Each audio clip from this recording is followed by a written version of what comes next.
I'm now happy to invite on the stage Mr. Hassan Malik from Liverpool University Hospital, and they will talk to us, he will give us an overview and update about the centers of expertise. Thank you, Hassan.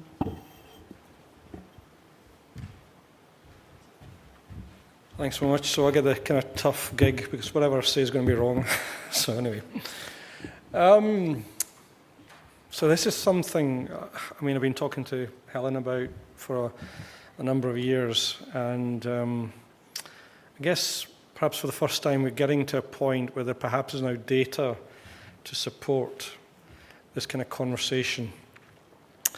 Well, the difficulty is, as clinicians, as a charity, etc., we may feel that we think we know what's the right thing, but then it's convincing the NHS to move that oil tanker that has a lot of momentum going in one direction.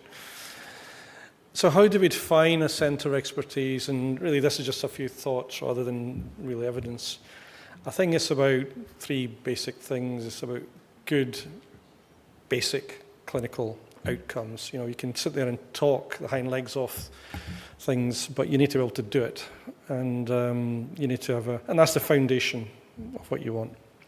I think research and innovation comes into it, and certainly tomorrow you're going to hear a lot about research and innovation and some of the basic science stuff that is happening and supported by the charity as well. I think it's crucial that education and training is in there as well. As surgeons, we don't leave behind anything, you know, when we retire, except training the next generation to do better than we did. And I think so that is important. And when you kind of triangulate all that, hopefully you've got what we would define as a centre of expertise or excellence or whatever you want to call it. When you look at clinical outcomes, though, you know, the NHS has commissioning guidelines around HPB surgery, and these are a few years old. But when you look at it, there was a lot of metrics around HPB services. Nothing in there. There was no mention of cholangiocarcinoma whatsoever. And we've been having a conversation more recently about a new NHS-driven guideline that's come out about HPB services again, but no mention about liver cancer there. It's just mainly about pancreas cancer. So what's happening internationally? So we have put our data into this, which is the International Perihilar Cholangiocarcinoma Collaborative. There's now probably over 2,000 surgical resections in this series from kind of high volume expert centres across Europe and the US. And this is what it showed. This is, as Danny's mentioned, is challenging surgery even in expert hands. And in about 16% of patients, you could argue that they've had either perioperative mortality or early relapse or whatever. The surgery was completely futile. So, you know, you have to think very carefully about putting someone through a big operation and the benefits of that. And there is a signal in this data, and they've had a number of publications, including in hepatology, the annals of surgery, etc., in terms of prediction for this. But certainly there is a signal that perhaps central volume may impact that.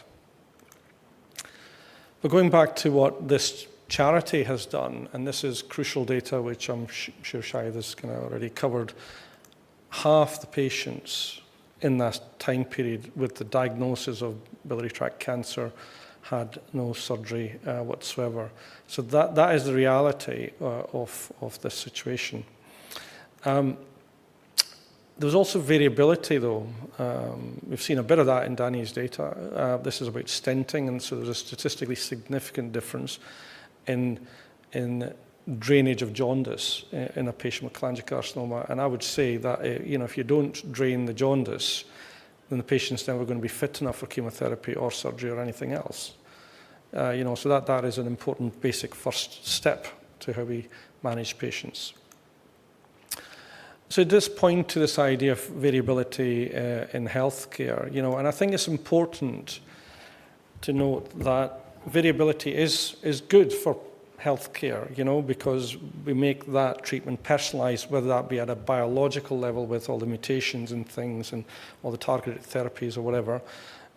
So that can be a good type of variation. But what you want to do is avoid the bad type of variation, which is limited by people's knowledge, of how to manage something, especially something which is relatively rare, although it's less rare than we've thought, but it is certainly relatively rare as a cancer. This is now data mainly from the US, which looked at, data from their kind of cancer registries and things, and a lot of patients treated over a prolonged period of time. And certainly what they found is that if you were treated in a kind of higher volume hospital, it was probably better for you, in terms of adhering to guidelines and improvement in survival after that said treatment. And they did a bit of analysis and suggested that the cutoff in terms of volume should be around 14 operations per year for all types of biliary tract cancer. And that includes the intrahepatic, the perihilar, and the distal, which is a Whipple type operation. So that was interesting. So going back to the BSG guidelines, we did say that, certainly from a surgical point of view, these operations should only be done in centres of expertise with a high volume. And we sat around and really argued the toss about whether we should include a number in this. Ultimately, we didn't. But I think the key thing is that if you have centres with sufficient volume and knowledge and expertise, it improves the knowledge and expertise of both the surgeons, the gastroenterologists, the radiologists, the oncologists, etc. So it all kind of does that. But there is a counter argument that by doing so, you remove expertise from the majority of the country. And so how do we best manage those patients, especially if they're going to have to travel significant distances? And going back to Dougie Thorburns' discussion around transplantation, we're doing the proton beam therapy in 2 centres, so people may have to travel from Aberdeen to Manchester for that, for example, if they're going to have the transplant in Edinburgh. So when you think about these things, it's easy to say, yeah, this is a great thing to do, but it has consequences, so just bear that in mind. But going back to the data exercise, it did also show a difference in surgery, and that was statistically significant. And Danny was kind enough to give me some data from the CAP-BILL study. So obviously there's a lot of patients collated, but when you pull it together, this is the resection number. So this is over an 8-year period in terms of the resection numbers for intrahepatic, perihilar, and gallbladder cancer across all the centres in the UK, which is that. So where are we? Well, that's us in Liverpool. Our data is complete. I think some of the other centres have to put in a handful of cases, but that is basically what it looks like.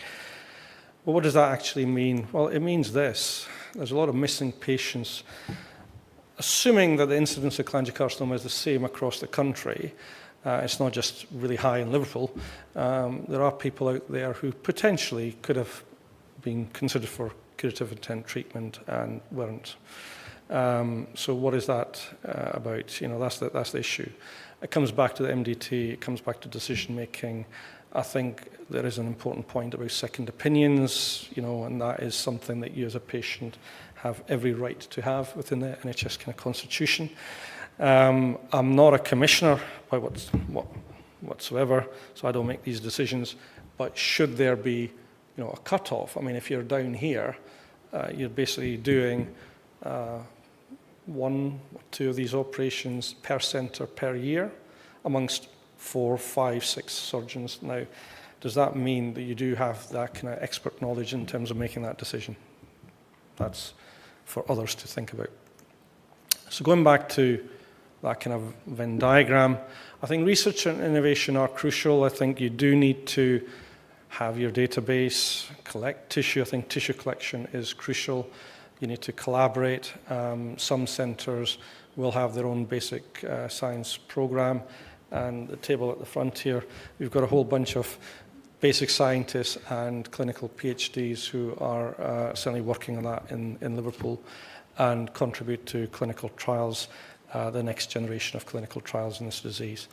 And again, education and training, I have to say, is the key thing in this. You need to teach that next generation. Certainly in Liverpool, our senior fellows who are often international are trained under our direct supervision in terms of how to perform a hilar cholangiocarcinoma operation. So what were the centres of expertise? Well, how do we get there? There's basically two ways, I think, to do it. One is to a bottom-up approach. So get that message out. We do have the BSG guidelines, so get the message out to everyone saying, well, okay, this is perhaps the way we should reduce variability. You know, we've seen it in Danny's data.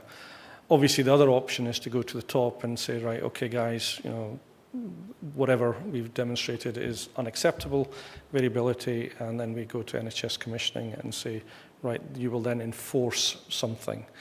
And so that is often the challenge in this situation.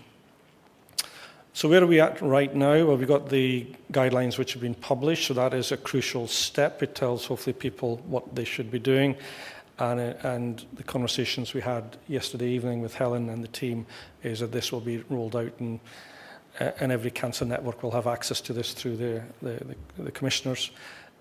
We did have conversations about whether we need to have roadshows, perhaps supported by industry in terms of at a regional level, to bring in people who wrote the guidelines with the local teams, because whatever you do at a local level has to be specific to you, supported by the people who wrote the guidelines, and have that two-way conversation about best practice. So that's perhaps one thing to consider.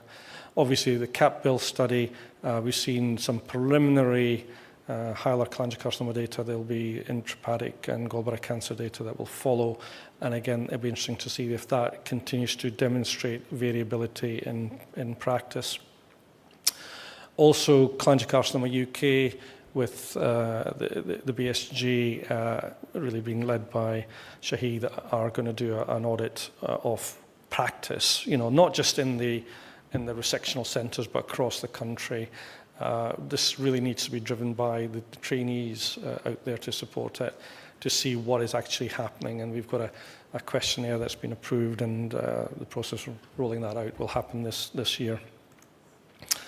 I think the other thing that I've talked to Shahid about is that, you know, going back to that 50% of people who didn't get any treatment whatsoever, I think we do need to look at that, because it's either going to be two things, okay? Is that across the whole country, 50% of people get no treatment whatsoever. Now, what that tells me is that this disease often presents late, it's often very aggressive, often patients are too frail to be considered for any therapy. And so it's really a cancer of unmet need, and perhaps more investment has to go into supporting early diagnosis, for example. The other possibility, though, is that there's a lot of variability. We know there's variability in chemotherapy, in stenting, and surgery. So could there be variability in the proportion of patients who get no treatment whatsoever across the patch? And if that's the case, then, you know, are those centres delivering that care? Do they really have that expertise to deliver that care? So that's another kind of argument to be had. So just wrapping it up with 6 minutes to go. I think you do need specialist teams to optimally manage this disease. There does seem to be a signal that there is an element of variability in treatment. The guidelines really, you know, have set a new bar, essentially. But I think we need to carry on that conversation to say, okay, well, how are we going to move from where we are now, which just saw a lot of variability, to hopefully improving care for everyone. Thanks.